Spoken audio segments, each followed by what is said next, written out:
twongeye kubasuhuza mu izina rikomeye ry'umwami wacu Yesu Kristo.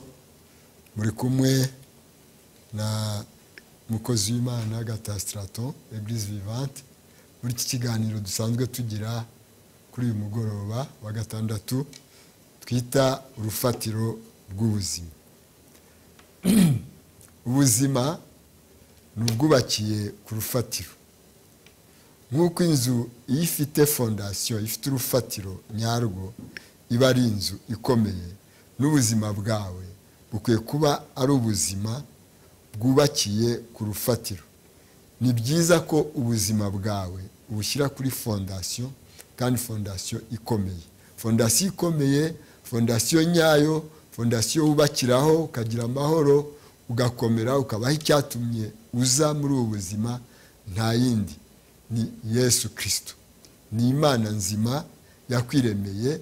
Iyo umuntu abayeho ateye Imana umugongo, ubuzima bwe buba butari ku rufatiro, kandi umuyaga uwo ari wo wose waza ukamuhitana. Yesu rimwe yaciye umugani, turacyari kuri icyo kintu cy'urufatiro, yaciye umugani w'inzu ebyiri. Avuga ngo hariho inzu ebyiri, imwe yubatse ku musenyi, indi yubatse ku rutare. Hanyuma imvura iragwa, umuyaga mwinshi, serwakira, ngo ya nzu yari yubatse ku musenyi ngo iragwa, ngo kandi kugwa kwayo kwabaye kubi cyane. Ariko inzu yubatse ku rutare, yari ifite fondation y'urutare, yo yagumye ihagaze. Nyamara izo nzu zose zagaragaraga nk'inzu nziza, zose zagaragaraga nk'inzu zifite amarangi meza, zisakaye neza, ariko ibanga ryarihe? Ibanga ryari aho ngaho tutareba muri fondation. Imwe fondation yayo ari umusenyi, iyindi fondation yayo ari urutare. N'abantu nuko natwe tubayeho muri ubu buzima. Hari aho tutareba n'amaso, hari ubuzima bwawe bwubakiye, hari ibyo tubona n'amaso inyuma, uko umuntu yambaye, uko avuga, uko ateye. Ibyo byose nyine abantu bose baba bakomeye, basa neza, bambaye neza, nyine bakeye. Ariko nyamara aho utareba n'amaso, ibanga ry'ubuzima bwawe aho riri ni hahandi, ni ku rufatiro aho wubakiye, aho ngaho tutareba n'amaso. Nk'uko n'igiti ukibona, ariko gukomera kw'igiti ni imizi, nyamara imizi ntawe uyireba n'amaso. Natwe rero dukwiye kugira ubuzima bwubakiye ku rufatiro, aho ngaho tutareba. Kandi urufatiro si ikindi, nk'uko twabibabwiye, hari fondation. Urufatiro cyangwa fondation nyayo ni Imana yakwiremeye, ni Imana ikuzi. Hari za fondation nyinshi cyangwa imfatiro abantu tugerageza kubakaho, rimwe ugasanga duharanira cyane nko kugira amafaranga, amashuri menshi, inshuti, imiryango. Ibyo byose nabyo birafasha, ariko rimwe na rimwe birananirwa iyo haje umuyaga ukomeye. Urufatiro rero rutananirwa n'umuyaga, rudatsindwa n'umuyaga, ruhora ruhagaze rukomeje, rukagukomeza n'iyo umuyaga waba mwinshi, n'iyo imvura yaba mwinshi, n'iyo serwakira yaba nyinshi. Ni Imana yakwiremeye, ikuzi, igushaka, ikubwira ngo ngarukira tubane. Imana ishimwe cyane. Niyo mpamvu rero tuvuga ngo icyo tugiye kubabwira ni urufatiro rw'ubuzima. Kuri uyu mugoroba ikintu tugiye kubaganiraho nk'urufatiro ni ikintu gitegura umutima wawe muri uyu mwaka turiho dutangira, twamaze kwinjiramo, ntiturawugera kure. Wavuga ko ibirenge byacu bikiri ku marembo y'uyu mwaka wa 2019. Turashaka rero kuganirira, kuguha kugira inama cyangwa kugukomeza, kuguha icyatuma umutima wawe muri uyu, cyategura umutima wawe kugira ngo uyu mwaka wa 2019 uzakubere umwaka mwiza, uzakubere umwaka w'imbaraga, uzakubere umwaka w'ibyishimo n'insinzi. Turifuza kukubwira ikintu cyatuma uhindura imirebere, uhindura imitekerereze, uyu mwaka ukawureba nk'uko utigeze ureba ibindi. Reka twifashishe ijambo ryo mu gitabo cya Bibiliya, mu gitabo cyo Kuva igice cya 34. Kuva igice cya 34, reka tuyisome.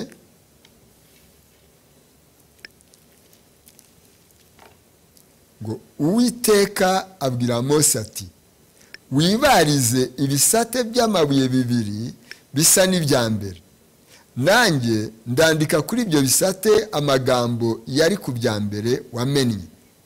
Ejo mu gitondo uzabe witeguye, uzamuka umusozi wa Sinayi mu gitondo, umpagarare imbere ku mutwe wawe. Ntihazagire uwo muzamukana, ntihazaboneke umuntu kuri uwo musozi wose, imikumbi n'amashyo bye kurisha imbere yawo. Mose abaza ibisate by'amabuye bibiri bisa n'ibya mbere, azinduka kare mu gitondo, azamuka umusozi wa Sinayi uko Uwiteka yamutegetse, afashe mu maboko bya bisate by'amabuye byombi. Uwiteka amanukira muri cya gicu, ahagarara nayo nawe, yivuga mu izina ko ari Uwiteka. Uwiteka anyura imbere ye arivuga ati, Uwiteka, Uwiteka, Imana y'ibambe n'imbabazi, Imana itinda kurakara, Imana ifite kugira neza kwinshi n'umurava mwinshi, Imana igumanira abantu imbabazi, ikageza ku buzukuru babo n'ibihe 1000, Imana ibabarira gukiranirwa n'ibicumuro n'ibyaha, Imana idatsindishiriza na hato abo gutsindwa. Reka nanone twongere dusome mu rwandiko rwa mbere rwa Yohana igice cya 5. Rwandiko rwa mbere rwa Yohana igice cya 5, duhereye ku murongo wa 14. Ngo kandi iki nicyo kidutera gutinyuka imbere ye, nuko atwumva iyo dusabye ikintu nk'uko ashaka. Kandi ubwo tuzi ko yumva ibyo dusabye byose, tuzi nuko duhawe ibyo tumusabye. Reka dusenge. Mwami Imana, Mana yaremye ijuru n'isi, Mana idukunda, Mana ituzi, Mana itwitayeho, turi imbere yawe kuri uyu mugoroba, kuri iyi televiziyo, tuvuga ibyawe Mwami Imana yacu. Turasabye ngo tugenderere, turasabye presence yawe kuri uyu mugoroba, tweretse imitima y'abantu bose dukurikiranye kuri iki kiganiro. Mana uvugane n'umwe wese, uvugane n'abagushaka Mwami Imana. Data wera, ijambo ryawe ribe umugisha kuri benshi, ritanga impinduka, ryubake, ridukomeze, ritubere urufatiro muri uyu mwaka wa 2019 turimo waduhaye. Turagushimiye Mwami Imana, tuguhanze amaso, duciye bugufi ngo Mana uvugane n'imitima y'abagushaka. Urakoze Mwami Imana, n'abatakuzi n'abatarakumenya ubiyereke bakumenye, kuko ni wowe buzima, ni wowe bugingo, ni wowe rufatiro, ni wowe kubaho kwacu. Ni mu izina rya Yesu Kristo dusenze, amen. Amen.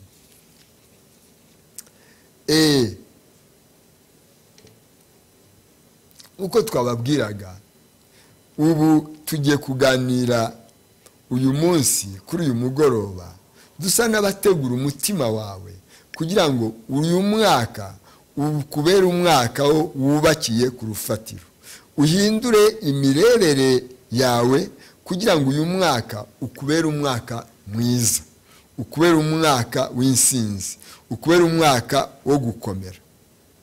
Ahangaha iri jambo twasomye si ikindi, ni ukugira ngo usobanukirwe kamere y'Imana, usobanukirwe urukundo rw'Imana, usobanukirwe uwo uriwe ku Mana n'iki Imana iri cyo kuri wowe.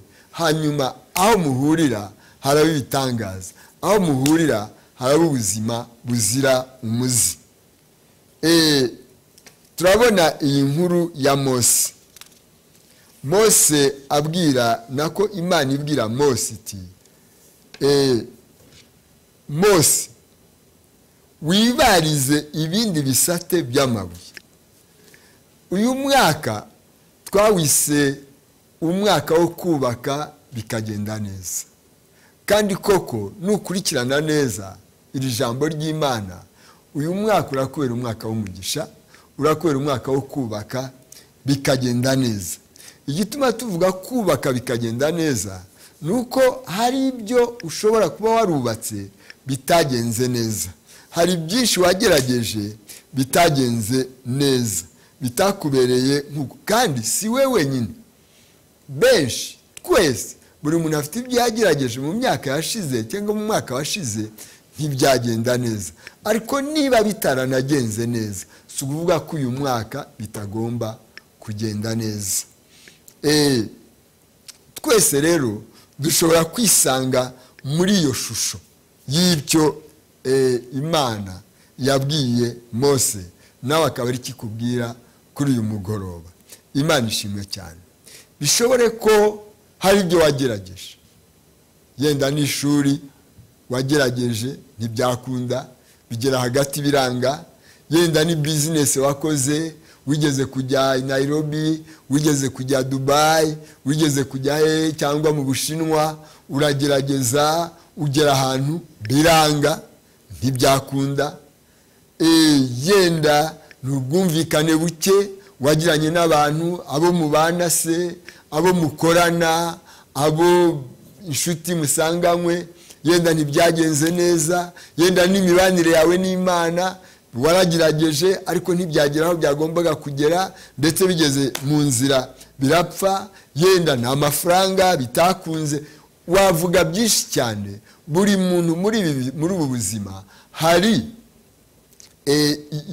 uburyo nawe yakwisanga muri iyo shusho ya Mose. Ariko icyo mfite nshaka kukubwira, reka kubakira ku bitakunze. Ibitakunze ni ikibazo koko, ariko niba bitarakunze si ukuvuga ko n'uyu mwaka bitazakunda. Reka kubakira ku bitakunze. Nongeye gusubiramo ngo reka kubakira ku bitakunze. Bibiliya muri Yesaya igice cya 43 uhereye ku murongo wa 18 haravuga ngo ibya kera ntubyibuke, ibyashize we kubyitaho, ngo ngiye gukora ikintu gishya. Ni Imana ivugana nawe kuri uyu mugoroba. Tegura umutima wawe, tegura ibitekerezo byawe. Ntabwo wiremye, ufite rendezvous n'Imana muri uyu mwaka wa 2019. Uyu mwaka wa 2019 niba urimo, ntabwo wawujemo giturumbuka, ntabwo wawujemo ku bwa chance. Hari ababishakaga ariko batawurimo, hari ababyifuzaga ariko batawugezemo.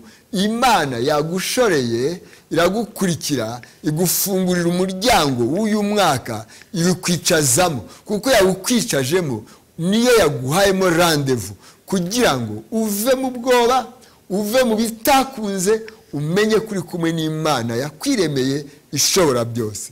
Niba uhumeka, niba ukora ku mutima wawe ukumva ugitera, ntabwo Imana irarangizanya nawe. Kandi uyu mwaka urimo wa 2019 ni umwaka wo kubaka, ni umwaka wo kubaka bikagenda neza, ni umwaka wo gutunganya ibitaratunganye. Na karyo Imana iguhaye, n'uwundi mwanya Imana iguhaye kugira ngo mugendane. Imana iragushaka. Rimwe na rimwe turasenga tukavuga ngo dutegereje Imana, waganira n'umuntu akubwira ngo narasenze ntegereje Imana, ariko mu rundi ruhande Imana nayo niyo igutegereje. Imana iragutegereje, Imana iragushaka, Imana irakubwira ngo gira icyo ukoze nanjye ndakora biriya. Ye gutegereje Imana, ariko nyamara nureba neza urasanga ari Imana igutegereje kurusha uko wowe uyitegereje. Rero Imana inkuru nziza ngufitiye, Imana irakwemerera gusubiramo nkuko yabikoreye Mose. Imana irakubwira ngo ongera utangire. Imana irakubwira ngo bya bindi wononnye, bya bindi byapfuye, bya bindi wagizemo uruhare bikamera nabi, ongera ndaguha kandi kanya. Ndi Imana iha umuntu umwanya wo gusubiramo. Je suis un Dieu de seconde chance. Ndi Imana itanga a second chance kugira ngo wongere usubiramo. Nkuko yabikoreye Mose, irabikubwira uko nawe yiteguye kubigukorera kuri uyu mugoroba. Imana ishimwe cyane. Reka nkubwire inkuru ya Mose. Mose yagendanye n'Imana.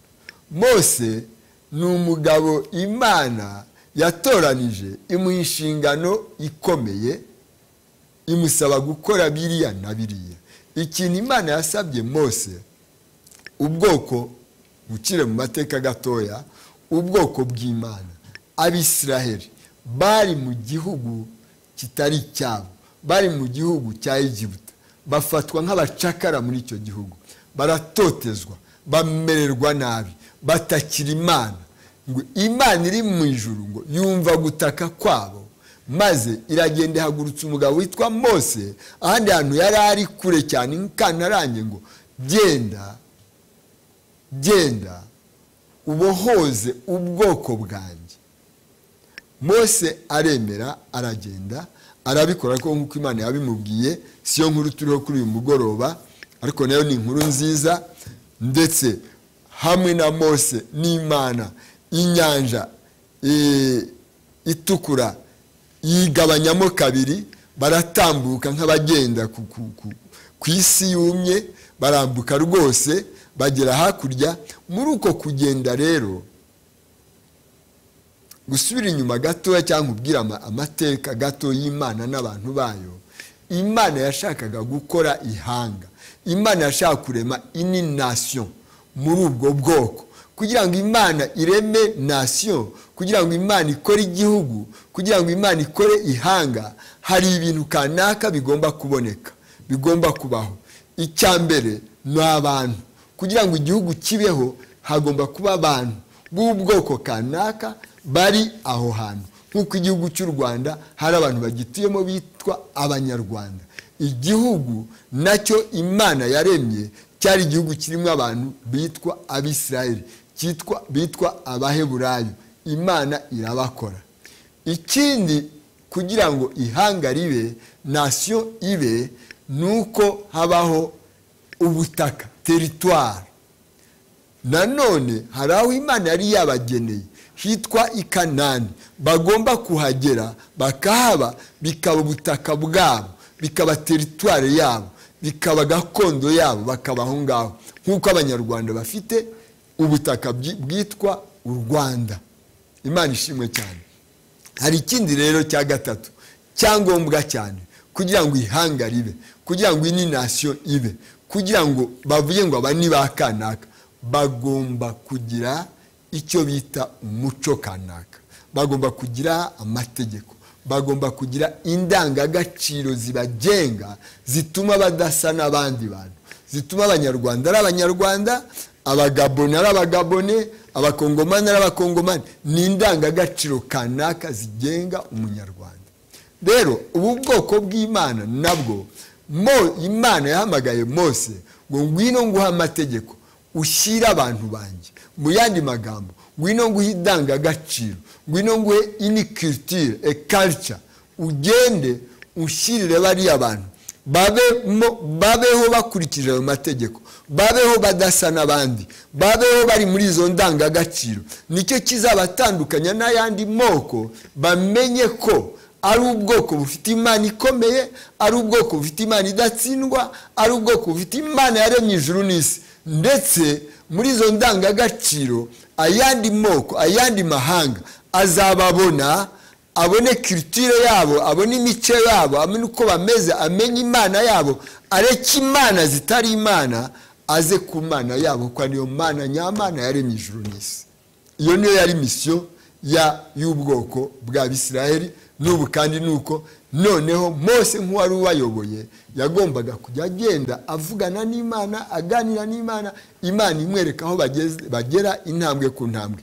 Ubwo rero Mose yaramaranye umwanya munini n'Imana, iminsi ihagije n'Imana. Imana imuha amategeko yanditse ku bisate bibiri by'amabuye agomba gushyira ubwo bwoko kugira ngo bazabeho bakurikije izo ndangagaciro, bazabeho bakurikije ayo mategeko, bazabeho babayeho muri uwo muco Imana ibahaye. Reka rero Mose amanuke ku musozi, abandi aho bari hasi mu gikombe bategereje Mose, baramutegereje. Iminsi irarenga babona atagaruka, bibaza ko Imana yabataye, biremera iyindi mana, barema ikigirwamana mu nyana cyangwa mu ndogobe bakoze muri zahabu, batangira kugisenga. Mose amanutse ku musozi asanga bariho barasenga icyo kigirwamana cy'indogobe bikoreye muri zahabu n'imiringa. Arababara, ararakara, asanga ya mategeko yari afite, asanga za ndangagaciro yari afite, asanga wa murongo yari afite avanye ku Mana ntaho bihuriye n'ibyo barimo, n'umujinya n'iki abikubita hasi biramenagurika. Amanuka atyo, ubwo habaye ikintu cy'icyuho hagati y'ubwo bwoko n'Imana. Ariko Imana yacu yo kabyara, Imana igira neza, Imana y'imbabazi, irongera ihamagara Mose, uzazamuke ku musozi, wongere ubaze ibisate by'amabuye bibiri ngo bimeze nka bya bindi bya mbere wamennye. Imana ishimwe cyane. Niki Imana ikubwira kuri uyu mugoroba ngo ndaguha kandi karyo, bya bindi wononye simbikuziza, bya bindi byapfuye simbikuziza. Ushobore kuba warabigizemo uruhare kugira ngo bipfe, ushobore kuba utarabigizemo uruhare, ariko byapfuye byarapfuye. Reka kubakira ku byapfuye, ndashaka gukorera ikintu gishya, garuka imbere yanjye. Abwira Mose ati wongere ukore ibisate bibiri by'amabuye, nubizana ndakwandikiraho. Imana ishimwe cyane. Naho rero Mose yasubiye ku Mana nk'uko ndiho nkubwira. Ni iki gihe cyawe cyo gusubira ku Mana. Uyu ni umwaka wo kumenya ko ufite Imana ikubwira ngo subiramo. Uyu ni umwaka wo kumenya ko Imana ikubwira ngo ongera utangire. Bya bindi wagerageje bikanga, ya nshuti wagerageje ntibyakunda, bwa bucuruzi wagerageje ntibyakunda, ya mashuri yacikiyemo hagati, ndi Imana itanga kandi karyo ko kongera gutangira. Niyo kamere y'Imana, niko Imana ikubwira kuri uyu mugoroba. Iyo niyo nkuru ya Mose igomba kukubera inkuru kuri uyu mugoroba, nawe ugenderaho kugira ngo uyu mwaka ube uwundi mwaka. Ngo wibarize ibindi bisate bibiri bimeze nk'ibya mbere. Ndandika amagambo yari ku bya mbere wamennye, ndandika amagambo yari ku bya bindi wononye. Imana ishimwe cyane. Imana irakubwira ngo ndi Imana itanga kandi karyo, ndi Imana iguha kongera gutangira, ndi Imana ikwemera gusubiramo, ndi Imana ikubwira ngo wongere usubiramo. Uvuga ngo ntiwagize neza, nubwo utagize neza, nubwo wabyononye, ariko simbiguhora, ndongera, ndi Imana igira neza. Imana ishimwe. Muri Zaburi 103 Imana igaragaza karakteri yayo, igaragaza imiterere yayo, igaragaza kugira neza kwayo. Ngo ndi Imana ikiza indwara zawe zose, ndi Imana ibabarira ibyaha byawe byose, ndi Imana icungura ubugingo bwawe ngo butajya muri rwa rwobo, ndi Imana ikugirira imbabazi, ngo ikakwambika imbabazi nk'ikamba, ngo ikugirira neza imbabazi n'ubuntu bwayo, ngo ikabikwambika nk'ikamba. Ndi Imana igira neza, ndi Imana itinda kurakara, ndi Imana ngo ubuntu bwayo n'imbabazi zayo ngo bingana nk'uko ijuru ryitaruye isi, nguko niko n'imbabazi zayo zingana kuri wowe. Iyo niko Imana imeze, niko Imana ikubwira kuri uyu mugoroba ngo ongera utangire, umva rero uko Imana yabwiye Mose ngo uzaze witeguye, ngo hari icyo ngiye gukora. Mu yandi magambo, ndashaka gukorana nawe diru ikomeye, witegure, ntuze kenyeji, ntuzi uko witwaye kose, ngwino, niba ari ugusenga, niba ari ukwiyiriza, niba ari ngwino, kora uruhande rwawe, nanjye nkore urwanjye. Imana ishimwe cyane. Nk'uko nakubwiye, uravuga ngo utegereje Imana, ariko Imana nayo iragutegereje. Imana niyo igutegereje. Imana iragushaka ngo kora uruhande rwawe, ngo yabwiye Mose ngo uzaze witeguye, ntuze gutyo gusa, si ibyo gukina, uze witeguye. Come, uze ubimininga nk'uko abongereza bavuga, you mean it. Ni ukuvuga ngo uze ukuye mu mugaryo, uze kubonana n'Imana yaremye ijuru n'isi, ntuzi uko wiboneye kose, nuza witeguye, nyine ndakora ibyo ngomba gukora, ndongera nkwandikira, ndongera ngusubize muri iyo nzira yari yononekaye. Arongera abwira Mose ngo kandi uzaze wenyine kuri uwo musozi. Mu yandi magambo, ni njyewe nawe. Hari igihe twegera Imana ukumva ni wowe n'Imana yawe, nta intermediaire. Abantu bariruka inyuma y'abandi, umuntu aragutelefoniye, unsengere, ese Imana yakumbwiyeho iki? Abandi bakanaprofita bakabijyamo bakakubeshya kuko bawe. Ariko Imana iragushaka wowe nayo. Nawe ukwiye kwitambika hagati yawe n'Imana yawe. Uwaza hagati yawe n'Imana yawe nugufasha kwegera Imana. Ariko reka gufata abantu ngo bashyire mu mwanya w'Imana. Oya, Imana iravuga ngo uzaze wenyine, ngwino ku musozi nkuko yabwiye Mose, ngo uze wenyine, ngo ntihazagire ibindi bintu bitambatamba kuri uwo musozi. Ni njyewe nawe, ndagushaka.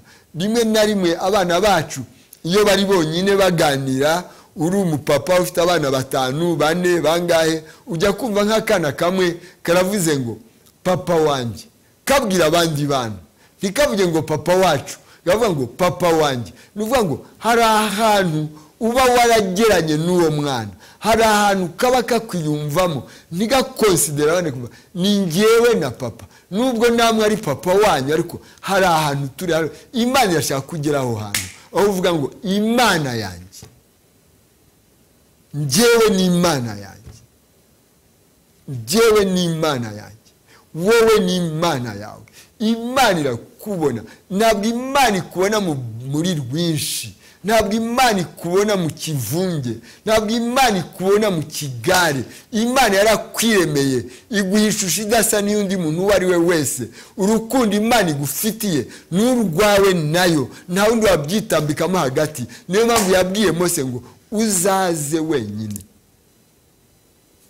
Buriya guha urundi rugero, buriya ushobora kugenda ugaca iruhande rw'inka cyangwa ubushyo bw'inka cyangwa intama ziri ku musozi zirisha.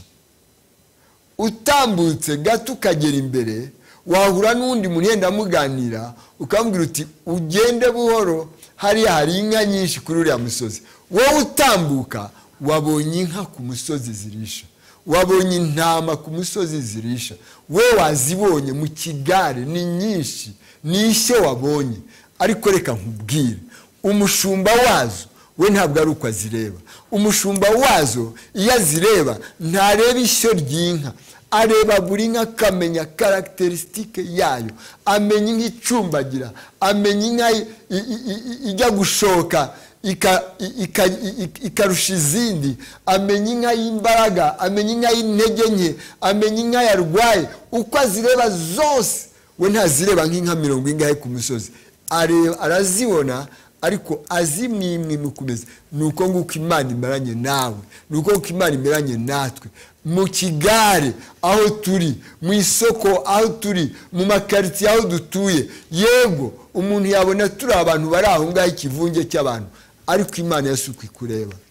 Imana izi ko waburaye, Imana izi ko wabwiriwe, Imana izi ko urwaye ibi n'ibi, Imana izi ko ukeneye kiriya na kiriya. Hari uko Imana ikureba. Niyo mpamvu Imana yabwiye Mose ngo uze wenyine twivuganire. Imana iragushaka wenyine. Imana irashaka ko hari igihe wumva ari wowe nayo, kandi ukagera igihe wumva no mu mutima wawe hari umunezero wo kuvuga ngo Imana yanjye, Imana yanjye ibi ngibi ntiyabyemera, Imana yanjye hari ukuntu tuziranye, Imana yanjye hari ukuntu tubanye. Imana iragushaka ko wumva urukundo rwayo rutangaje. Imana ishimwe. Niyo mpamvu Imana yawe nyine ikubwira ngo subiramo, ongera, garuka, ongera utangire. Ntabwo ndarangizanya nawe. Niba ugihumeka ndacyagukunze, niba ugihumeka ntabwo gahunda zanjye kuri wowe zari zarangira. Ni wowe ndagutegereje, reka kuntegereza, ngiye ngutegereje Mana. Imana iguha umugisha, Imana iguha umugisha. Mose Imana ikomeza kubwira Mose amagambo meza, harimo kubaha. Mose yemeye iby'Imana imubwira, kumvira, kubaha n'iby'ingenzi. Ngo Mose arabikora, abaza amabuye abiri, arongera arayazamukana nk'uko Imana yabimubwiye. Hari icyo Imana iri kubwira, gikore. Imana, umva icyo Imana ivuga, umva icyo Imana ikubwira muri uyu mwaka. Ntabwo Imana irarangizanya nawe. Imana irashaka kugarura ibirenge byawe ku rufatiro. Imana irashaka kuva muri ibyo bintu bigusimbukisha hirya no hino. Imana iragushaka kugira ngo mugendane, mukorane. Imana ndakubwira kugira neza kw'Imana, ndakubwira urukundo rw'Imana. Imana irongera ibwira Mose nkimuhumuriza, irongera ibwira Mose nkimumara ubwoba. Nawe ushobora kuba wibaza uti ese yenda ntibyanakunda, yenda byarapfuye byararangiye. Ariko Imana yaraje igeze imbere ya Mose ngo irongera iramwibwira, imubwira imiterere yayo, imubwira karaktere yayo. Iravuga ngo irivuga amazina imbere ya Mose. Ayo mazina Imana yabwiye Mose niyo ikubwira nawe kuri uyu mugoroba mwene data. Ngo Imana y'imbabazi, Imana y'ibambe, Imana itinda kurakara, Imana ifite kugira neza kwinshi, Imana ifite umurava mwinshi, Imana ibabarira ibicumuro, Imana nziza. Ahangaha yamumaze ubwoba. Nawe uzi imbere yayo utinyutse, uzi kuje imbere y'Imana igira neza, Imana ibabarira, Imana ikiza, Imana ishimwe cyane. Imana izi intege nkeya zawe. Muri Zaburi 143 uze gusoma, aravuga ngo niba ari umuntu wa gatanu cyangwa kane, aravuga ngo ntawo mubabaho watsindira mu maso yawe Mana. Urumva? Mu yandi magambo, nta muntu n'umwe wavuga ngo ndatunganye imbere y'Imana 100%.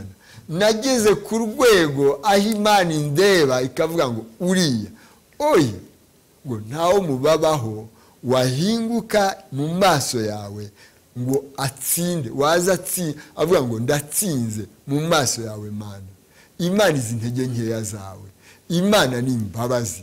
Imana irashaka kugirira neza. Hari abantu nigeze kumva baganira ni ngo umwami umwe wo muri Afurika, sinzi ni hehe, ngo abantu iyo bajyaga kureba uwo mwami yabaga yicaye ahantu yenda nko muri metero 20 cyangwa 15 mbere y'uko umugeraho.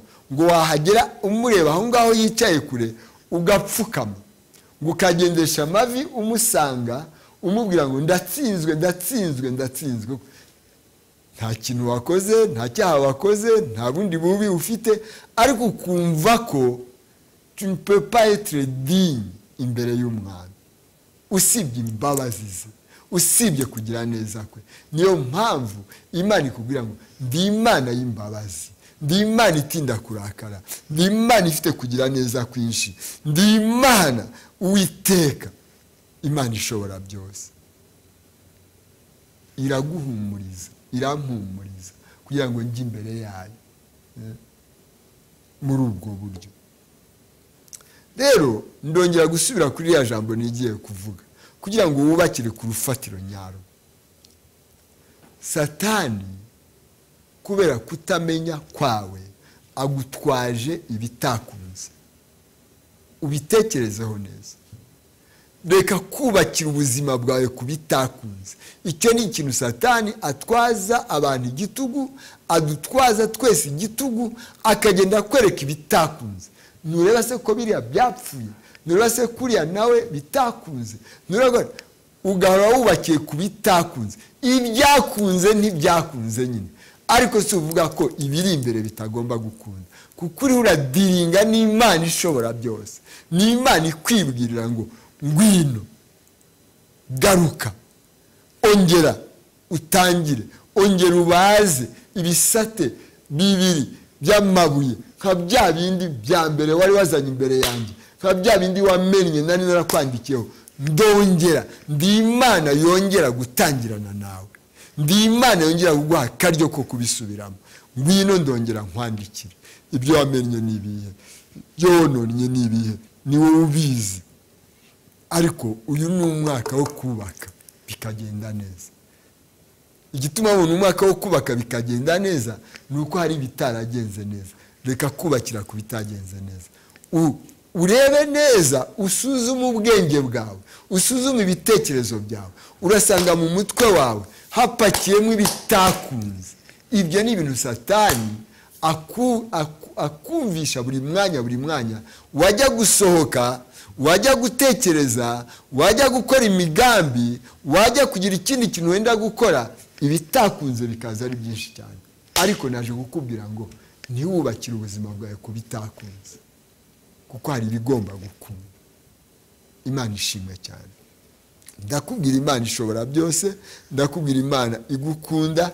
Imana niyo mpamvu ikubwira ahangaha muri Yohana, muri Yohana wa mbere igice cya 5 umurongo wa 14 bavuga ngo kandi iki nicyo kidutera gutinyuka imbere ye, nuko atwumva, nuko Imana itwumva iyo dusabye ikintu nk'uko ashaka. Turasaba ikintu nk'uko ashaka. Icyo ashaka yagushatseho nuko winjira muri uyu mwaka wa 2019. Ntabwo wawinjijemo, kuko utawinjijemo ari we wawugushyizemo. Agufitiye n'imigambi myiza, agufitiye no kukugirira neza, agufitiye no kumva icyo uriho ukeneye gukimubwire, wongere utangirane nawe. Iyo dusabye ikintu uko ashaka nuko muri uyu mwaka wa 2019 wubaka bikagenda neza.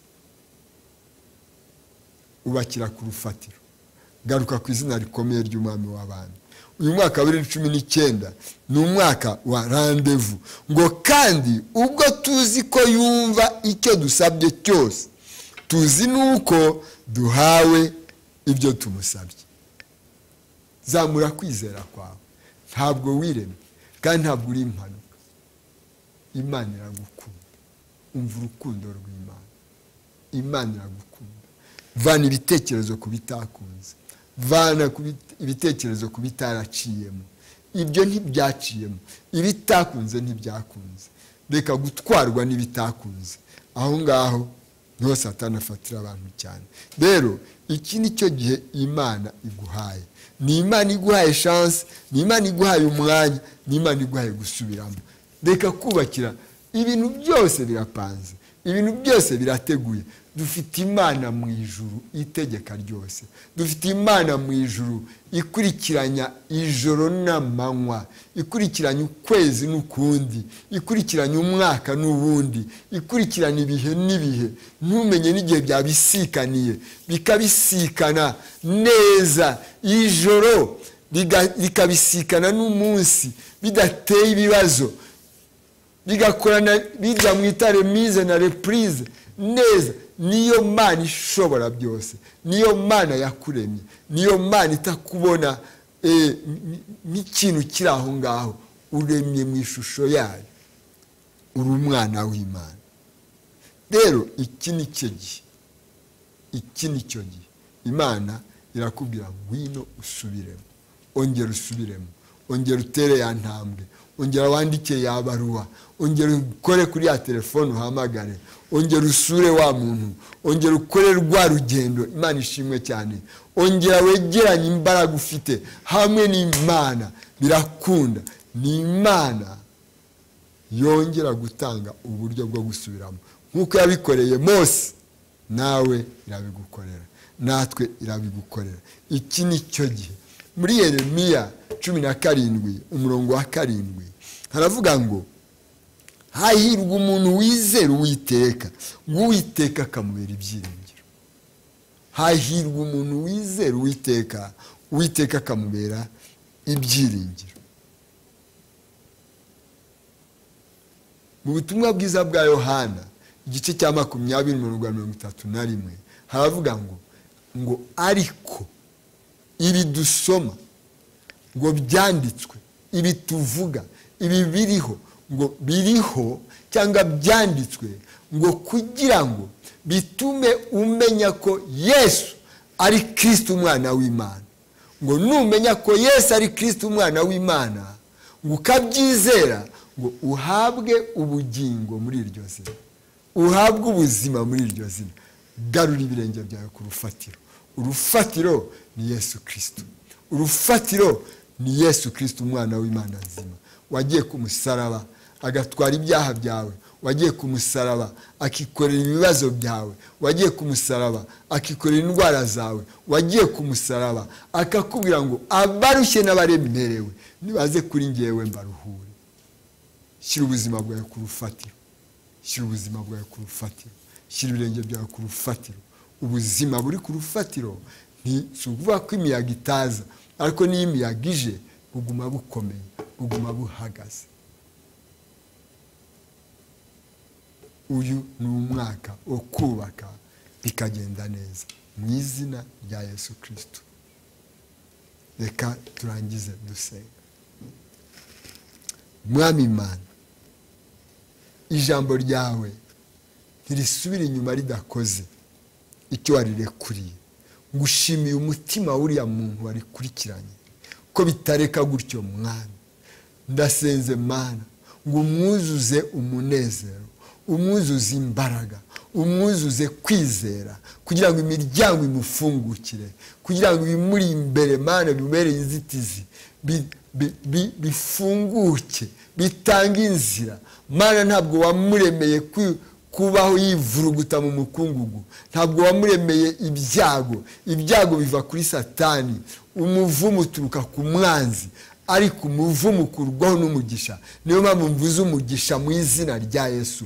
Mvuze umugisha ku muntu wese twagendanye, mvuze umugisha ku muntu wese twakurikiranye. Habe gukira indwara, habe kugira abana basobanutse, habe Mana ko imigambi yacu uyu mwaka igenda neza. Ni umwaka wo kubaka bikagenda neza, kuko tugiye kubakira kuri wowe Mana yacu. Izina ryawe rihabwe icyubahiro, izina ryawe rishyirwe hejuru. Urakoze Mana nziza, urakoze Papa. Uri Imana iri mu ijuru ariko itegeka byose. Uri Yehova. Yehova ni ukuvuga Mana ko uri Imana yivanga mu byacu ikatugenderera. Garura imitima y'Abanyarwanda kuri wowe. Garura Mana, ubaka itorero rikomeye, ubaka Mwami Mana inzira zawe kugira ngo tuzigenderemo. Utugirire ubuntu n'imbabazi, utugirire neza Mana. Urakoze. Ni mu izina rya Yesu Kristo dusenze, amen. Nari muri kumwe na Reverend Gaston, umushumba w'itorero Eglise Vivante, sengera hariya Kimihurura hirya ya Kaoshi. Telefone zacu ni 07 88 30 0898 07 88 30 0898. tuguha izi nimero kugira ngo ushobore guhamagara, ushobore kohereza SMS. Si ngombwa ngo ubikore nanone aha, n'ejo bundi wahamagara hari icyo ushaka ko turushaho kuganira, cyangwa ushaka no kumenya kugira ngo dukomeze muri uru rugendo hamwe rwo kubana n'Imana no kugira ubuzima bwawe ubuzima bwubakiye ku rufatiro. Imana iguha umugisha, Imana ikugirire neza, umwaka mushya muhire. Amen.